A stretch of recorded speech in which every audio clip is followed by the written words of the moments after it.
Baik, kita bahas Ya. dulu minyak, Ya.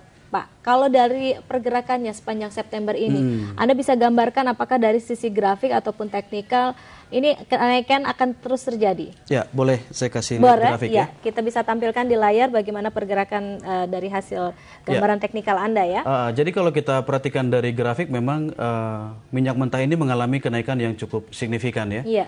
Dia sudah berada di atas level 90 per barel ya, dolar gitu ya. Iya. Dan kelihatannya masih ada kecenderungan atau masih ada potensi untuk naik lebih tinggi. Nah, ini saya bisa lihat dari kondisinya yang berada di atas resisten 93. Nah, jadi dengan berada di atas level 93 kelihatannya memang ada potensi untuk mengalami kenaikan yang lebih besar. Nah, tetapi yang perlu diberi perhatian itu adalah angka 100 ya. Karena kalau kita perhatikan di harga minyak di harga 100 itu saya kira sudah cukup gitu karena kondisinya sekarang kan pertumbuhan ekonomi global sedang melambat gitu. Jadi rasanya tidak make sense kalau harga Lebih di minyak atas itu sendiri 100. mengalami kenaikan yang cukup tinggi berdasarkan demand dari negara-negara yang mungkin sekarang juga mengalami krisis gitu. Jadi saya kira ketika mendekati harga 100 ini rasanya sudah cukup dan bisa jadi akan terjadi aksi jual di sana karena sudah cukup ya. Oke. Nah, karena Resistennya kenaikan tadi berapa, Pak? resistennya mungkin di area 100 karena sekarang 100 levelnya sudah di dekat 97 ya. Baik. Jadi saya kira di level 100 itu sudah cukup untuk pergerakan minyak mentah. Baik. Untuk emas bagaimana, Pak? Ya, mungkin boleh kita kembali ke grafik ya. Kalau untuk emas seperti ini kondisinya ya. Baik. Nah, jadi emas itu ada range sebelumnya. Pergerakan sebelumnya range-nya adalah 1550, 1630, 40. Nah, ketika dia lepas dari range itu, maka kita lihat bagaimana harga emas melambung cukup tinggi ya. Dan sekali lagi memang faktor pemicunya adalah Q3 tadi. Karena itu yang ditunggu-tunggu. Jadi seraya itu semakin kuat indikasinya, maka para pelaku pasar juga semakin agresif melakukan aksi beli terhadap emas. Kalau kita lihat harga emas sekarang mendekati 1.700 ya. Nah, jadi saya perkirakan mungkin resistennya masih di 1.700 sampai 1.720. Sampai Jadi 1.720. Iya, jadi selama ini belum terpecahkan, maka saya kira akan berada di range itu. Jadi emas akan membentuk range baru untuk saat ini. 1.640 sampai 1.700 sampai 1.720.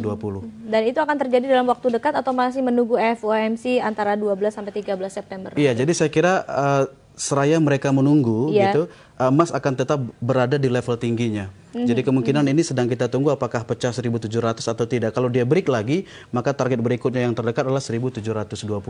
Baik. Dan sekali lagi ini tentu mudah sekali berubah ya karena hanya berdasarkan harapan. Nah, jadi nanti kalau misalnya ada sentimen-sentimen negatif kembali muncul di pasar atau misalnya indikasi mengenai Q3 mulai memudar, maka otomatis harga emas juga akan mengalami penurunan.